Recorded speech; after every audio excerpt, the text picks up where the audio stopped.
मध्य प्रदेश की मतदाता कौन भावी मुख्यमंत्री होगा तय करेगा। ये चुनाव सत्ता का नहीं, सच्चाई का। हम तो सत्ता में है नहीं और भ्रष्ट हैं हम।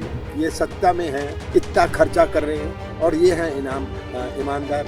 जिनको हम ज्ञान देने जाते थे वो आज हमें ज्ञान देने को तैयार। क्यों उतारे हैं सांसद, इनको और कोई नहीं मिला।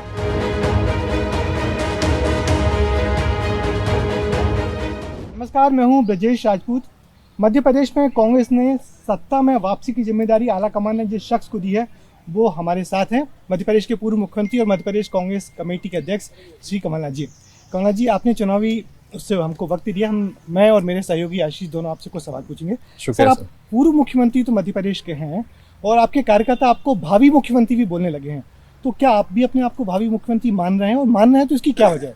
मध्य प्रदेश की मतदाता कौन भावी मुख्यमंत्री होगा तय करेंगे और मुझे मध्य प्रदेश के मतदाताओं पर पूरा विश्वास है कि वह अपना भविष्य सुरक्षित रखेंगे। ये चुनाव सत्ता का नहीं, सच्चाई का।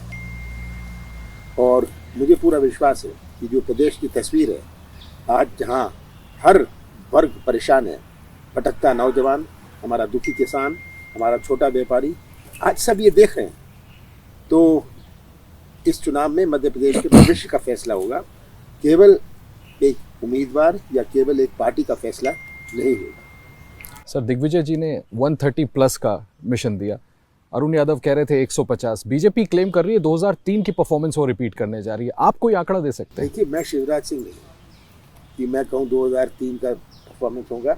मुझे पूरा विश्वास, जैसे कहा कि मध्य प्रदेश के मतदाता हैं, ये प्रश्न आप मतदाताओं से पूछिएगा, मेरे से मत पूछिए। सर, किन इश्यूज पे आपको लगता है कि आप इतना कॉन्फिडेंट हैं कि ये इश्यूज मेन रहने वाले हैं जिस पर जनता इस बार कांग्रेस पर भरोसा दिखाएगी? सबसे भ्रष्ट प्रदेश मध्य प्रदेश। हर मध्य प्रदेश का व्यक्ति या तो भ्रष्टाचार का शिकार है या भ्रष्टाचार का गवाह है। भ्रष्टाचार एक बहुत बड़ा मुद्दा है, पंचायत से लेकर ऊपर तक भ्रष्टाचार, बेरोजगारी, किसानों के साथ अन्याय, ये साफ स्पष्ट बातें हैं जो किस तरह किसानों को भटकना पड़ा बीज और खाद के लिए। और लोगों को अब कोविड भी याद आ रहा है कि कोविड में क्या हालत थी अपने प्रदेश की और कितने लोग मरे, किसके आंकड़े छिपाने का काम गवर्नमेंट ने किया।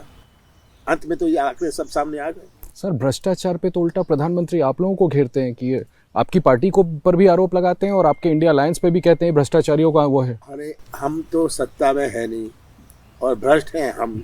ये सत्ता में हैं, इतना खर्चा कर रहे हैं और ये हैं ईमानदार।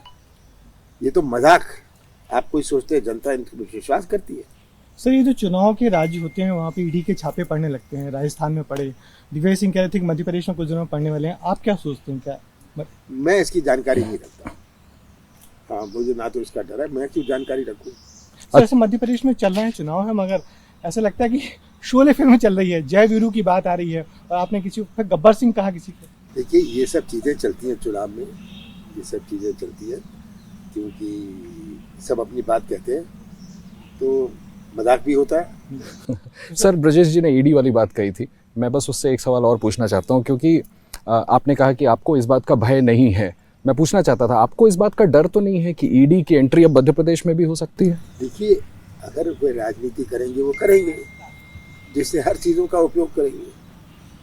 हम देख रहे हैं अरविंद केजरीवाल को समन किया गया है। आज अरविंद केजरीवाल जी ने उल्टा आरोप लगाया कि चुनावी राज्यों में मुझे जाने नहीं देना चाहते, प्रचार नहीं करने देना चाहते, इस वजह से बीजेपी ऐसा करा रही है ईडी से। अब ये मैं नहीं जानता क्यों केजरीवाल का क्यों समन किया, पर अगर ये बात ऐसे कह रहे हैं, बात तो सच है। चुनाव चल रहे हैं, ये तो सच्चाई है। चुनाव चल रहे हैं और इस वक्त उनको समन करना थोड़ा अजीब है। आगे बस। सर, मध्य प्रदेश में सपा बसपा की भी एंट्री हो गई है और अमित शाह आके बोल के गए हैं कि बीजेपी वालों से कि सपा बसपा को मजबूत करो। तो आपको नहीं लगता कि मुकाबला देखिए, ये चुनाव बीजेपी और कांग्रेस में है। ये 10 साल पहले 20 साल पहले की बात नहीं है। राजनीति में बहुत परिवर्तन हुआ, सब समझ गए हैं। ये चुनाव के मैदान में बहुत कोई हो सकते हैं, पर चुनाव कांग्रेस और बीजेपी के बीच में है। सर, कैंपेन कैसे आप आगे बढ़ाएंगे? सेकंड फेज ऑफ कैंपेन की हम बात सुन रहे हैं, क्योंकि उनके तमाम सांसद आपके सामने हैं। तो क्या आप लोग और अग्रेसिव वे में हम अपना जो कर रहे थे करेंगे, हमने अपनी योजना बना ली है, सब जगह दौरा कर रहे हैं। राहुल जी के कार्यक्रम होंगे, खड़गे जी के, प्रियंका जी के कार्यक्रम अगले 10 दिन में बहुत सारे कार्यक्रम है, 2 3 कार्यक्रम हर रोज होंगे सर। और सर जो 7 सांसद उन्होंने उतार दिए, आपको नहीं लगता कि उसका कोई इम्पैक्ट इलेक्शन में हो सकता है? वो जाने, उनका काम जाने। हाँ, ये क्यों उतारे हैं सांसद, इनको और कोई नहीं मिला। हाँ, तो शिवराज जी की पारी ओवर है क्या सर, आपको क्या लगता है? ये बीजेपी तय करेगी। अगर उनको वो शर्मा रहे हैं उनको मुख्यमंत्री घोषित करने में, और कभी कहते हैं ये हाई कमांड तय करेगा, कभी कहते हैं देखिए आगे बताएंगे, तो ये क्यों शर्माते हैं घोषित करने का? सर कमलनाथ जी को चुनौती शिवराज सिंह चौहान से या प्रधानमंत्री मोदी से? मुझे चुनौती ये राज्य का चुनाव है और ये चुनाव का नेतृत्व कर रहे हैं बीजेपी के शिवराज। सर एक आखिरी सवाल की पिछला चुनाव भी आपकी अगुवाई में कांग्रेस ने लड़ा था 2018 में, 2023 में फिर एक बड़ा चुनाव है, तो उस चुनाव इस चुनाव में क्या चैलेंज दिख रहे हैं, क्या फर्क दिख रहे हैं? बहुत परिवर्तन है मतदाताओं में। जिनको हम ज्ञान देने जाते थे वो आज हमें ज्ञान देने को तैयार है। मतदाता बहुत समझदार हो गए।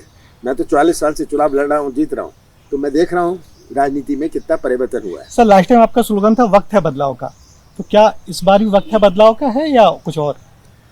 देखिए, बदलाव का तो वक्त है, बहुत सारी चीज़ों का वक्त है। मध्य प्रदेश के भविष्य का फैसला का वक्त है। सर इसका इम्पैक्ट लोकसभा में, आखिरी सवाल का जवाब, आपको लगता है कि मध्य प्रदेश के चुनाव के नतीजों का इम्पैक्ट लोकसभा में देखने को मिलेगा? हाँ, क्यों नहीं, जरूर देखने को मिलेगा। इंडिया अलायंस को आज ये राजनीतिक परिवर्तन आप समझ जाइए। चलिए, ये थे कमलनाथ जी, आत्मविश्वास से भरे हुए कैंपेन पैड में लगातार दौरे कर रहे हैं। मोहित और हुमैन के साथ आशीष और मैं ब्रजेश।